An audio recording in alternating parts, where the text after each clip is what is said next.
मंत्री जी से अनुरोध करूंगा कि वो आएंगे और हम सबके बीच में आज के इस अवसर पर अपने उद्गार, अपने विचार। राष्ट्रीय मजदूर संघ के अध्यक्ष सुधीर त्रिपाठी जी, आज के इस कार्यक्रम के मुख्य वक्ता और हम सबके मार्गदर्शक, प्रेरणा स्रोत और ठेंगड़ी जी के जीवन दर्शन से प्रभावित, जिनको हम जीवंत रूप में देखते हैं, ऐसे हमारे बड़े भाई श्री साधु सिंह जी, भारतीय प्रतिरक्षा मजदूर संघ के राष्ट्रीय उपाध्यक्ष एवं सरकारी कर्मचारी राष्ट्रीय परिसंघ के राष्ट्रीय महासचिव, हमारे साथ मंच पर साथ दे रहे हैं निर्मल जी, टीएन श्रीवास्तव जी, चोपड़ा जी और आपकी यूनियन के सम्मानित मंत्री माननीय श्री प्रेम कुमार जी। इस निर्माणी में हमारे सभी जेसीएम के सदस्य, अन्य वरिष्ठ पदाधिकारीगण हमारे साथ एसएफ से पधारे हमारे सभी, आज के अवसर पर एक बार फिर से प्रणाम करता हूं। और माननीय साधु से रहते हैं, माननीय ठेंगड़ी जी का जो जीवन दर्शन है, किताबों में पढ़ने को अगर कोशिश करें तो जैसा कि उन्होंने बताया कि 100 से ज्यादा किताबें उन्होंने लिखी। अब उतनी किताबों को हम सब सामान्य रूप से नहीं पढ़ सकते हैं, एक बड़ा दुरूह कार्य है, लेकिन फिर भी हम उनके जीवन दर्शन को, उनके सिद्धांत को अपनाना चाहते हैं। और ऐसा क्यों करते हैं? इस जन्मशती समारोह का हम आयोजन कर रहे हैं, हम जानना चाहते हैं कि इससे हमको कैसे प्रेरणा मिलेगी। मुझे जहां तक समझ में आता है कि समाज में कुछ लक्ष्य होते हैं, उनको प्राप्त करना होता है। राष्ट्रीय स्वयंसेवक संघ ने एक लक्ष्य निर्धारित किया कि इस राष्ट्र को परम वैभव की तरफ ले जाना है। परम वैभव की तरफ ले जाने के लिए तमाम सारे उपक्रम करने की आवश्यकता है। उनमें से एक क्षेत्र ये भी था मजदूरों का, कि देश का अगर सर्वांगीण विकास करना है तो ये क्षेत्र अछूता रह जाएगा, तो देश सर्वांगीण विकास नहीं करेगा, अपने परम वैभव के लक्ष्य को नहीं प्राप्त कर सकेगा। इसलिए मजदूर संघ के जैसे मजदूरों के क्षेत्र में काम करने की आवश्यकता है, इसलिए मजदूर संघ का निर्माण किया। इस लक्ष्य को प्राप्त कौन करेगा, उसका आधार क्या होगा? तो ये लक्ष्य हासिल करने के लिए सबसे जरूरी है वो है व्यक्ति का होना। व्यक्ति रहेगा तो लक्ष्य हासिल करेगा। तो संगठन कैसे बनेगा? तो उसके पीछे एक धारणा है कि एक समान लक्ष्य लेकर के और समान प्रेरणा से युक्त होकर के जब व्यक्ति एक समूह के रूप में काम करेगा, तब वो संगठन कहलाएगा। हम सब एक जगह से प्रेरणा प्राप्त कर रहे हैं श्रद्धेय दत्तोपंत ठेंगड़ी जी से, और एक समान विचार को लेकर के आगे बढ़ रहे हैं, और वो लक्ष्य क्या है? इस राष्ट्र को परम वैभव की तरफ ले जाना। ये बताता है कि हमारे संगठन का आधार है। ये कालजयी चिंतन है। ये कल भी प्रासंगिक था, ये आज भी प्रासंगिक है और आने वाले समय में भी प्रासंगिक रहेगा। तो अगर ये व्यक्ति और संगठन हैं, तो इनके बारे में कुछ मूल धारणाएं ठेंगड़ी जी ने रखी कि कैसे व्यक्ति में क्या गुण होने चाहिए, संगठन में क्या गुण होने चाहिए। क्योंकि बड़ा कठिन विषय था, तो मैं सोचा कि मैं जब पैराशूट में जाऊंगा तो साधु सिंह जी जैसे और प्रेम जी से मेरा तय हुआ था कि मुझे भाषण नहीं देना होगा, सब साधु सिंह जी संभालेंगे। लेकिन फिर भी मैं सतर्क था कि यूनियन के लोग बहुत बात के पक्के होते हैं। तो मैंने सोचा कि संक्षेप में मैं कुछ विचारों को, उनके आदर्शों को नोट करूं ताकि आपके साथ साझा करूं। और आप सब उन चीजों को जानते हैं क्योंकि साधु सिंह जी और अपने वरिष्ठ कार्यकर्ता आप सबके बीच में रखते रहे होंगे बातों को। तो क्या होना चाहिए था? संगठन को जो अपना एक व्यक्ति मिला और समान कार्य, समान लक्ष्य और समान प्रेरणा के साथ मिलकर के अगर हमने एक संगठन बनाया है, तो इस संगठन को जीवंत रखने के लिए क्या करना होगा? जीवंत रखने के लिए उन्होंने कहा कि कार्यक्रम की रचना करनी होगी, निरंतर कार्यक्रम करते रहने होंगे। और उन कार्यक्रमों के माध्यम से होगा क्या? अगर हम रोज कार्यक्रम कुछ कर रहे हैं तो उससे क्या असर पड़ेगा। उन्होंने कहा कि अगर आप रोज कार्यक्रम करेंगे तो आप में संस्कार पैदा होंगे। व्यक्तियों को संस्कारित होना बहुत जरूरी है। अगर जो संस्कारित नहीं है, इस समाज को वो आज कहां ले जा रहे हैं, हमारे सामने रोज अखबारों में पढ़ने को मिलता है, मीडिया से हमको जानकारी मिलती है कि संस्कारहीन व्यक्ति इस समाज के लिए बोझ बन चुके हैं। इसलिए अगर ठेंगड़ी जी ने अपने जीवन काल में ये कहा कि संस्कार युक्त व्यक्ति ही समाज को आगे ले जा सकते हैं, संगठन को आगे ले जा सकते हैं, तो वो कल भी प्रासंगिक था, आज भी प्रासंगिक है और आने वाले समय में भी प्रासंगिक रहेगा। कैसे हैं कि अपने ध्येय के प्रति समर्पित रहें। आज अगर संघ के लिए ध्येय है कि इस राष्ट्र को परम वैभव की तरफ ले जाना, तो भारतीय प्रतिरक्षा मजदूर संघ का भी एक ध्येय है कि भारत सरकार की जो मजदूर विरोधी नीतियां हैं, इन नीतियों के खिलाफ पूरी ताकत के साथ खड़े होना और उन नीतियों को मजदूरों की तरफ ले जाना, उनमें समुचित परिवर्तन कराना, ये हमारा लक्ष्य है। तो ध्येय समर्पित, संस्कार संपन्न इन कार्यक्रमों से आज ठेंगड़ी जी के जीवन दर्शन के ऊपर हम सब चर्चा कर रहे हैं। निश्चित रूप से आज आपके बीच में उदाहरण दिया माननीय साधु सिंह जी ने एक मीणा का, हो सकता है कि इससे और प्रेरणा मिले और कल को कई सारे हमारे बीच से मीणा बन जाए, कोई साधु सिंह जी बन जाए, कोई सुधीर त्रिपाठी बन जाए, या हम में से कल कोई ठेंगड़ी जी जैसा बन सके। ऐसी अपेक्षा के साथ हम लोग काम कर रहे हैं। निजी और निहित स्वार्थों से मुक्त कार्यकर्ता समूह होना चाहिए। हमारा कोई निजी उद्देश्य नहीं होना चाहिए इन कार्यक्रमों में, इनमें। और नेतृत्वकर्ता कैसा होना चाहिए? संयमी होना चाहिए। आप समझते हैं कि कितना जरूरी है संयमी होना, धैर्यवान होना। जरा जरा सी बातों में हम सब व्याकुल हो जाते हैं। एक समस्या खड़ी होती है, अगर एक जगह कहीं आवाज आ जाती है कि नेता भ्रष्ट हो गए हैं, तो मन करता है कि नेतागिरी छोड़ दो, दूसरा काम करो, ये स्पेस खाली कर दो। तो क्या गारंटी है कि हम अगर छोड़ देंगे तो वहां पे कोई बहुत हमसे ज्यादा ईमानदार व्यक्ति आएगा? हो सकता है जिन परिस्थितियों को हम छोड़ के जाएं, उससे ज्यादा विकट परिस्थितियां आपके सामने आए। इसलिए हमको संयमी होना है, हमको धैर्यवान होना है, हमको अहंकार से मुक्त होना है कि अगर हम हैं तभी ये सब कुछ है। ऐसा कुछ भी नहीं है। हम हैं, ये हमारी किस्मत है कि हम आपके साथ हैं। अगर हमारी बदकिस्मती रहेगी, हम आपके साथ नहीं रहेंगे।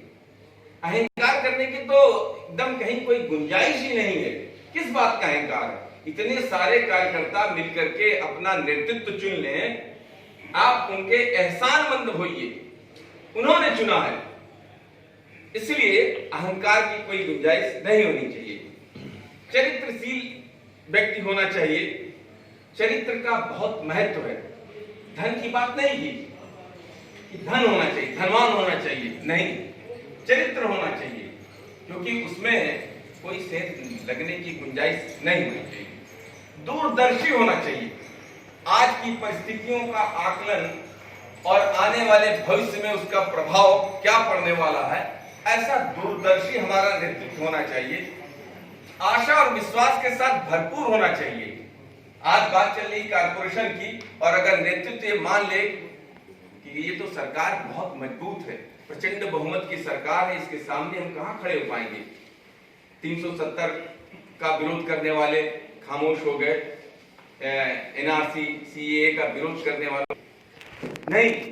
वो कहते हैं कि आशा और विश्वास के साथ भरपूर नेतृत्व होना चाहिए। और आप देखिए कि माननीय साधु सिंह जी हम सबको रोज प्रेरणा देते रहते हैं, एकदम आप सबके सामने अपनी बात रखते हैं, सरकार के सामने अपनी बात रखते हैं और पूरी आशा और विश्वास जगाते हैं, न केवल अपने कार्यकर्ताओं में बल्कि हम पदाधिकारियों में। और वो भारतीय मजदूर संघ को भी एक मैसेज देते रहते हैं कि हम सब डिफेंस के कार्यकर्ता हैं और हम पूरी दिलो जान के साथ इस सरकार के सामने खड़े हैं अपने लक्ष्य को हासिल करने के लिए। ऐसा कार्यकर्ता की अपेक्षा माननीय ठेंगड़ी जी करते हैं।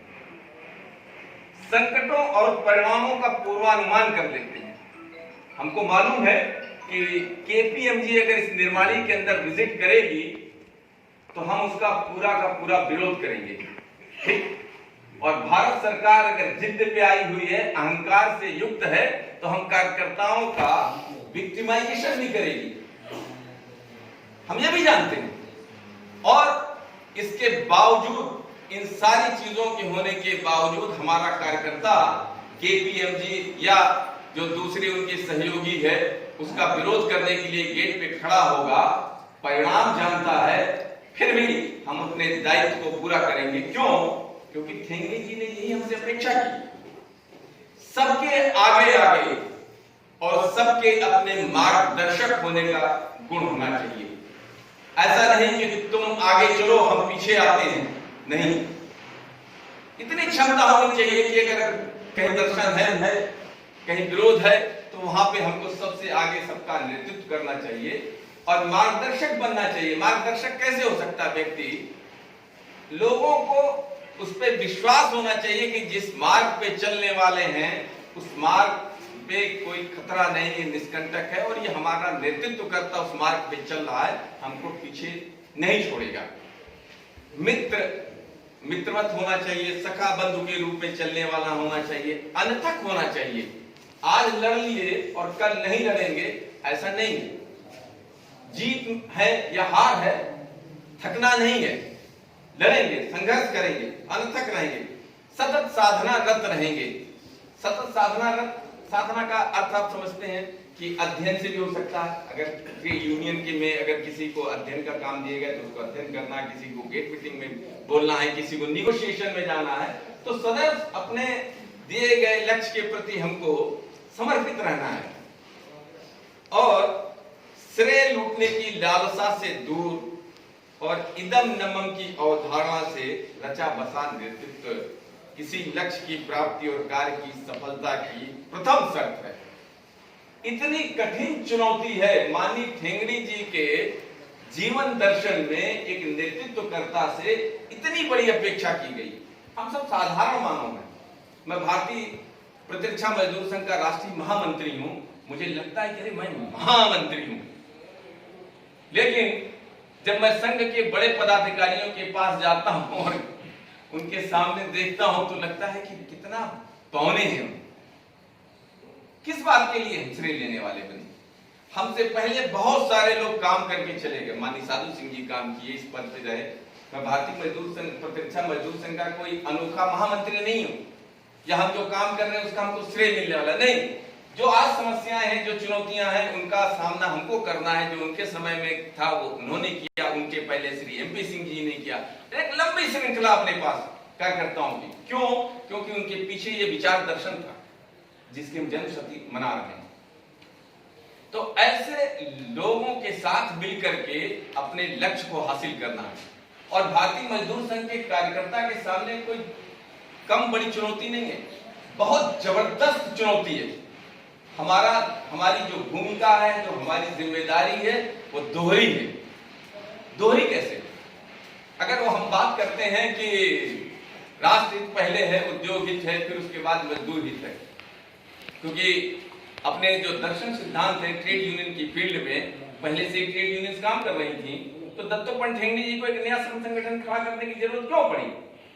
वो कहते हैं कि जो अभी तक जो ट्रेड यूनियंस हैं वो ट्रेड यूनियन इसलिए है, उसमें दो फैक्टर हैं, एक मालिक है, एक मजदूर है। जो सबसे अहम फैक्टर है वो है राष्ट्र, वो है नहीं। इन जो बाकी जो श्रम संगठन है उसमें राष्ट्र की अवधारणा नहीं है और राष्ट्र की अवधारणा के बिना किसी श्रम संगठन का कोई औचित्य नहीं है। ऐसा मानते हुए माननीय ठेंगड़ी जी ने भारतीय मजदूर संघ की स्थापना की और ये अपेक्षा की कि तुम भारतीय मजदूर संघ के कार्यकर्ता हो, तुम यहाँ के मजदूरों का प्रतिनिधित्व करते हो इस राष्ट्र के सामने। तुम इस राष्ट्र को बताओ कि तुम्हारे मजदूरों की समस्याएं क्या हैं। आज तुम मजदूर डिफेंस में काम कर रहे हो तो तुम्हारे मजदूरों की समस्याएं हैं कि यहाँ पर ऑर्डिनेंस फैक्ट्रियों का निगमीकरण किया जा रहा है, आर्मी बेस वर्कशॉप में गोको मॉडल लागू किया जा रहा है, स्टेशन वर्कशॉप को बंद किया जा रहा है, मिलिट्री डेयरी फार्म्स को बंद किया जा रहा है, डिपोज को बंद किया जा रहा है और सरकार के ये सारे निर्णय राष्ट्र के हित में नहीं है। किसी कर्मचारी की बात नहीं कर रहे हैं, ब्रेड बटर की बात नहीं कर रहे हैं कि हम कर्मचारियों को हमारी तनख्वाह कम हो जाएगी, हमारा अलाउंसेस कम हो जाएगा। हमने इसका तो कहीं पर जिक्र ही नहीं किया, क्योंकि हमारा संगठन का दर्शन सिद्धांत तो ये है। तो हमको सरकार के साथ, राष्ट्र के सामने बात बतानी, राष्ट्र में सरकार भी शामिल है, सरकार राष्ट्र के बाहर नहीं है। इस पूरे राष्ट्र में, इस राष्ट्र के प्रत्येक व्यक्ति को मालूम होना चाहिए कि सरकार की नीतियां क्या है, हम उसका प्रतिनिधित्व कर रहे हैं। एक जिम्मेदारी ये हुई, लेकिन जो अपना चिंतन है कि इस राष्ट्र का प्रतिनिधित्व भी मजदूरों के सामने हमको करना चाहिए, ये सबसे कठिन, सबसे बड़ी जिम्मेदारी है। इस राष्ट्र के सामने क्या चुनौतियां हैं? अभी माननीय साधु सिंह जी ने कहा ना कि चाइना के बॉर्डर पे एक छोटा सा पेशवा होता है और हम ये कहते हैं कि चाहे जितना बड़ा आंदोलन चल रहा हो, भारतीय प्रतिरक्षा मजदूर संघ राष्ट्र के हित में उस आंदोलन को समाप्त कर देगा और राष्ट्र को प्रथम प्राथमिकता देगा। ये हमारे एक बड़ी चुनौती है। ये कौन कह सकता है? ये वही कह सकता है जिसके चिंतन में श्रद्धेय दत्तोपंत ठेंगड़ी जी का विचार शामिल हो। और हम ये बात कहते हैं एक संगठन के रूप में, हम ये बात खुले मन से कहते हैं। ये कितनी बड़ी जिम्मेदारी है, यही हमारी दोहरी जिम्मेदारी है। मजदूर की बात रखें और मजदूर के सामने राष्ट्र की चुनौतियों की बात करें कि राष्ट्र के सामने क्या चुनौतियां।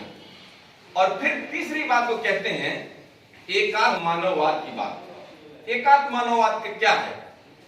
हम जब पैदा होते हैं, छोटे रहते हैं, अबोध रहते हैं, तो हम सिर्फ अपने बारे में सोचते हैं। एक छोटा बच्चा होता है, अगर उसकी तरफ कोई उंगली करिए तो हाथ उठाइए तो डरता है। जब थोड़ा बड़ा होता है तो वो पहचानने लगता है अपने माता पिता को, अपने भाई बहन को, अपने परिवार के लोगों को, और उनसे उसकी एकात्मता बढ़ती है। थोड़ा बड़ा होता है तो जब उसकी चेतना का विकास होता है तो क्या करता है? वो अपने माँ बाप, भाई बहन और परिवार के अलावा आस पड़ोस के लोगों को पहचानने लगता है। इस समाज को वो एकात्म करने लगता है। अब यहां से फिर ठेंगड़ी जी का जीवन दर्शन जो है वो शुरू होता है। वो कहते हैं एकात्म मानव दर्शन जो है अब शुरू होगा। इस चेतना को बढ़ाना होगा। जो हमारी जो चेतना है ये अपने परिवार से निकल करके, अपने समाज से बढ़ करके इसको हमको राष्ट्र की तरफ ले जाना होगा। पूरे राष्ट्र के साथ हमको एकात्म होना पड़ेगा। जो भावना हमको अपने परिवार के साथ थी, जो भावना हमें अपने समाज के साथ थी, हमारे परिवार में अगर कोई कष्ट आता है तो हम वहां रहें या न रहें, हम दुखी हो जाते हैं। भारत के अंदर अगर आज केरल में या कश्मीर में कोई प्राकृतिक आपदा हो जाए, हम वहां कोई मदद कर सकें या नहीं कर सकें, लेकिन वहां के व्यक्तियों के लिए, वहां के समाज के लोगों के लिए हमारे मन में दुख होता है। हम उनके दुख से जुड़ते हैं। यही एकात्मता है। इसी एकात्मता के भाव को कहते हैं कि चेतना का विकास करते चलो, राष्ट्र तक चलो, और एक दिन ऐसा आएगा कि आप संपूर्ण विश्व को एकात्म करेंगे। और अगर वास्तव में मानव बने तो आप चराचर जगत को जो मानव है, जो मानव नहीं है, जो जीवित है, जो जीवित नहीं है, जो चर है या जो अचर है, इन सारे के प्रति जब आप एकात्म हो जाएंगे तब आप इस समाज को सचमुच कुछ दे पाएंगे। और अपने जीवन काल में माननीय ठेंगड़ी जी ने ऐसे ही किया, अपनी चेतना का इतना विकास किया, तब जाकर के वो 100 से अधिक पुस्तकों को लिख सके।